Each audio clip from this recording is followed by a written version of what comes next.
Hey everybody, it's Miranda here from the Swirly Do's Education Design Team, and I'm going to be working on the cover of the planner that you get in the Technique Kit this month. So, the first thing I'm doing, and I've already done a little bit of it, this already looks very vintage as you can see, but what I've done is I'm going in with some tea bags, and I literally just brewed this tea for my boyfriend, so now I'm just kind of squeezing some of it on here in different areas, and I did it to the back already, and it's not a very dark,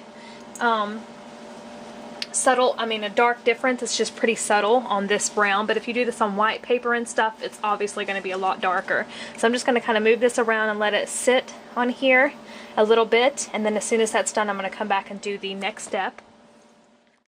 Okay, I've done a couple of layers of that. Like I said, it's very subtle, but you can definitely see it on there. A lot of this will get covered. I'm going to do tons of layering of papers on here, but whenever this pops through, I definitely want that to show.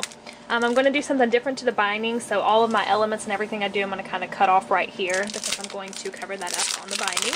Now I'm going to take out the mask, the Yummy Yummy mask. This one is amazing. I've been eyeing this one, and then as soon as I found out it was coming in our kit, I was like rejoicing because it's just amazing. It's the new Prima one. I think it's from the Lifetime collection. I'm not quite sure, but beautiful. So I'm just going to use some.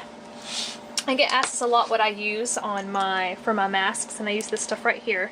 You get it at Home Depot. It's a very gritty texture. It's not smooth like modeling paste. I prefer that. So I'm just going to go ahead and use a palette knife to kind of get this on here.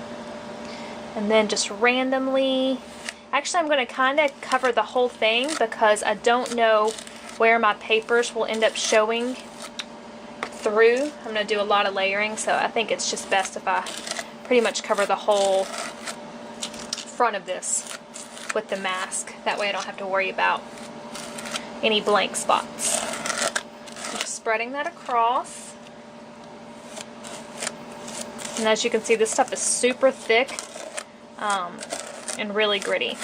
And then also in the Technique Kit is the Silks Acrylic Glaze, which I'm definitely going to be using. That stuff is just yummy. It would look great like with a sponge dabbed onto here as well. But I'm going for a more subtle look on this one.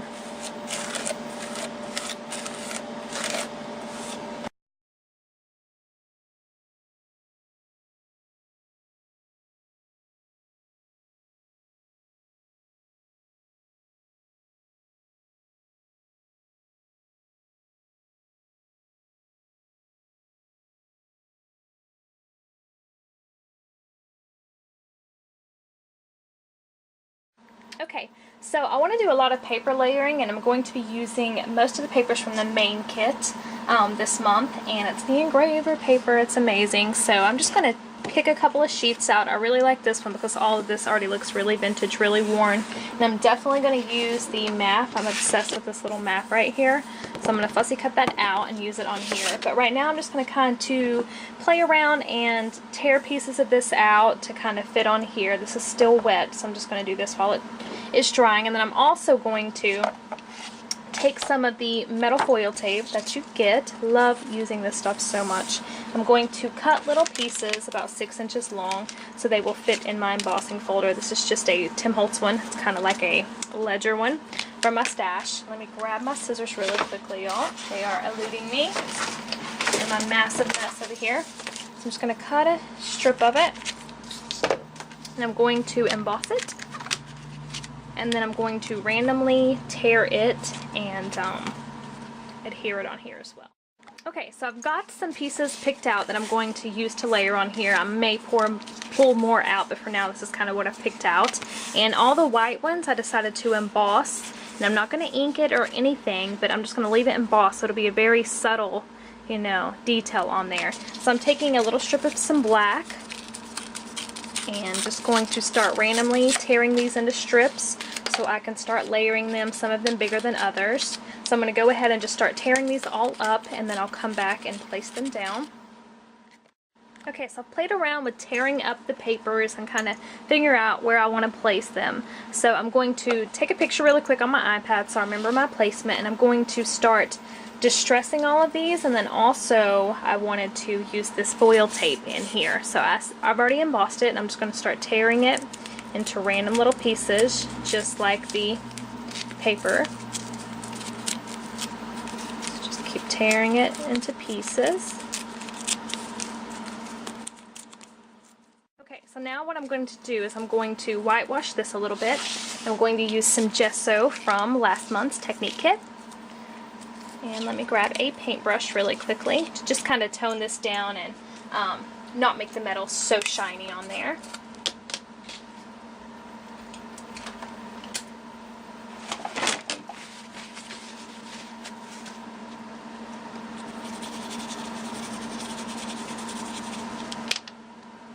Just going to put the paint on each piece. Let me zoom in a little bit so you guys can see better.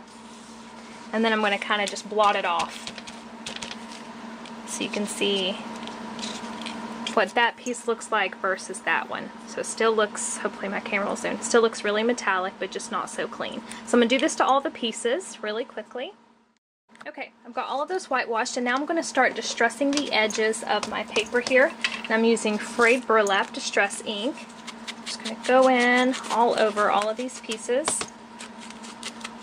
and distress. And you can see I tore in there too, little details that will show once you hit them with ink that you couldn't really see before.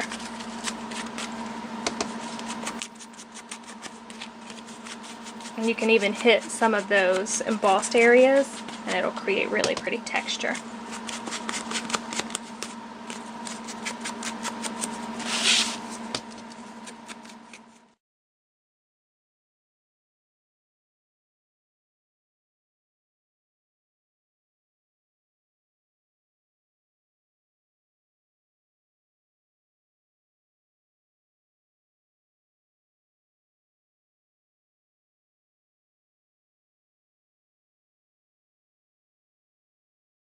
Okay, I've got all my pieces distressed up and ready to start adhering.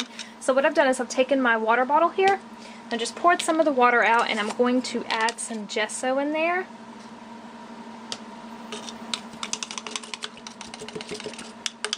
Because I want to spray this down my cover and let it kind of whitewash the front part. So any parts that are showing through where that mask is, it's just nice and pretty and distressed, and it's got some different contrasting colors.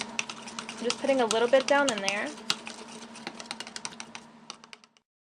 Okay, so I'm just going to start spraying my cover, and I want it to run down like that.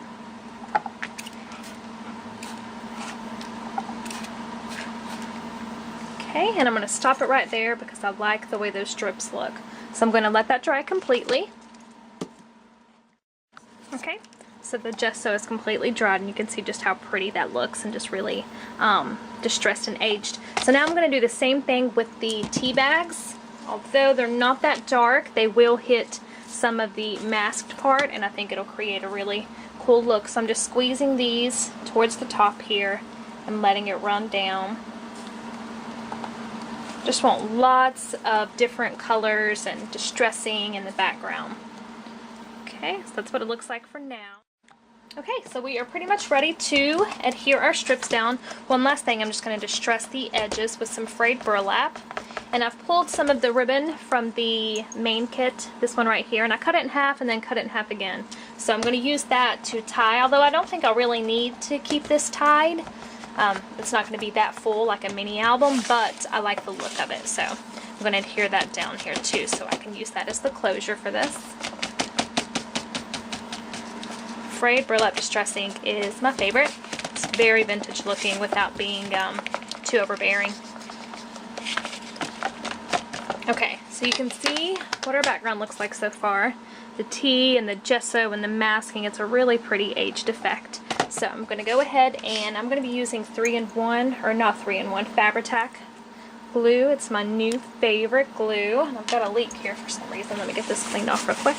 I love this glue. I think it's very, very strong. It doesn't take as long to dry as like the E6000 and stuff, and it's just much stronger than hot glue. So I'm going to adhere this down first before I start doing my papers, and I'm going to put it about right there.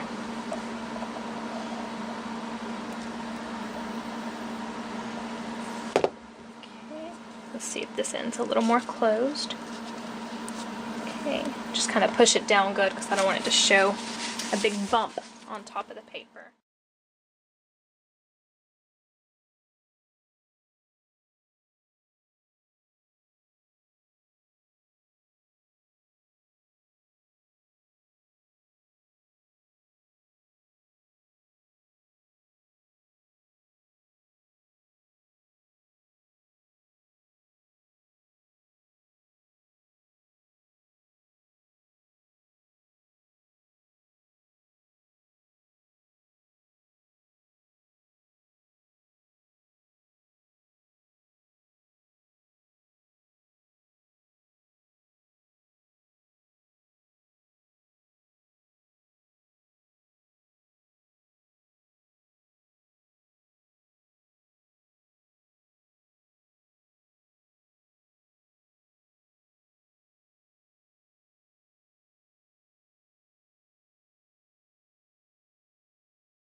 Okay, before I start adhering my embellishments down, I've pulled them all out that I'm going to use.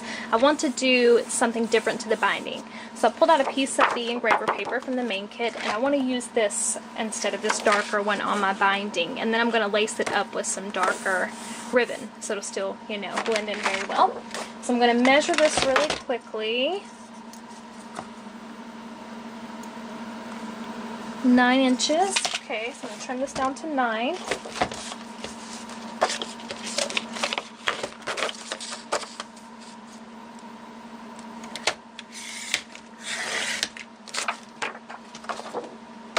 Okay, and then figure out about how much I need. Let's see. I really want the map to show, so I'm going to cut this little piece off right here. And then I'm just going to trim it to about right there. Okay, and that should be perfect. Okay, and I want to emboss this too, but it's a little bit too big, so it's going to be a little tricky to try to emboss. And then after I emboss it, I'm going to line another paper underneath it, because when you emboss this paper, any paper, it gets kind of flimsy and it's not going to be very strong and hold up on there. So I'm going to go ahead and emboss this, and then I'll come back. Okay, so I've got this completely embossed, and I couldn't get all of it, you know, because the paper's too wide to fit in there. I tried to do some tricks to get it, but a couple places got blank, so I'm actually going to flip this. It's going to be upside down, but you know, you're not going to notice, and put that on the other side. But I embossed it, and then I lined it with another sheet of the paper from the main kit. It's the Authentique Peaceful Collection, because I want it to be really sturdy. And what I'm going to do is I'm going to lace it up. So I've already scored it to fit on my spine here, and I'm going to use some laces right here. But I want to punch my holes because I want to do some corset lacing here on the edge of it. So what I do when I do that is I just make sure it's completely lined up first, and then I just eyeball it. I take a pencil or a pen, whatever you want to use, in this case a Sharpie, so neither of those, and I just start kind of going with my ruler, because I want them to be at least straight across from each other, and creating little dots. Okay, and I'm just going to go all the way up the spine doing this. So I never completely measure it. I totally just eyeball it and try to keep it as even as possible. I'm just not a measurer, and I'm not that big of a perfectionist, so.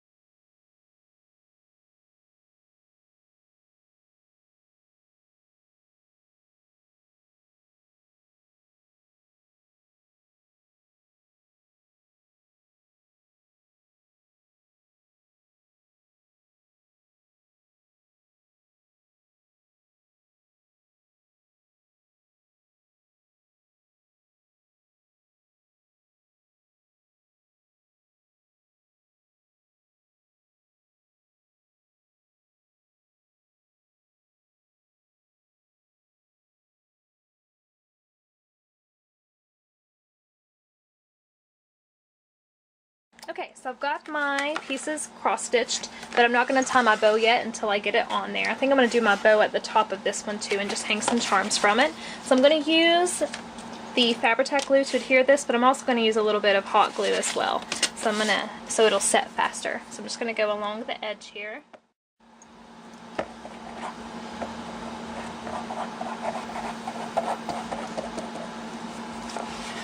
And then on this part as well.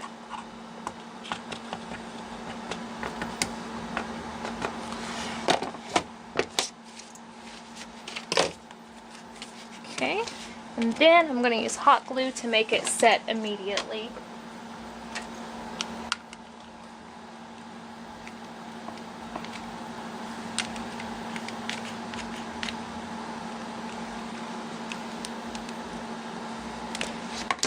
Okay, and then quickly put this piece on there.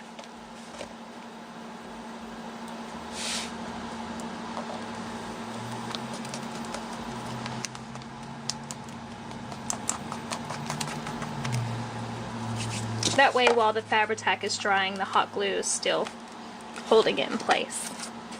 Okay. Okay, y'all, so this is pretty much it for my book. I'm going to go ahead and add my embellishments, but I'm going to do that in a fast play. I just tied a double bow here, and I used a different color seam binding, really vintage looking one, on there, and just did a double bow. So this is it, but you can see all the texture. It's just fun to play with layering papers, embossing. I think embossing is like a technique that I forget to use a lot of times, but it's really, really stunning. So of course you'll see these shots at the beginning of the video showing the detail. So I'm just going to go into a speed up now of me adding the last embellishments on here, and I hope you guys enjoyed this tutorial. If you have any questions, just let me know.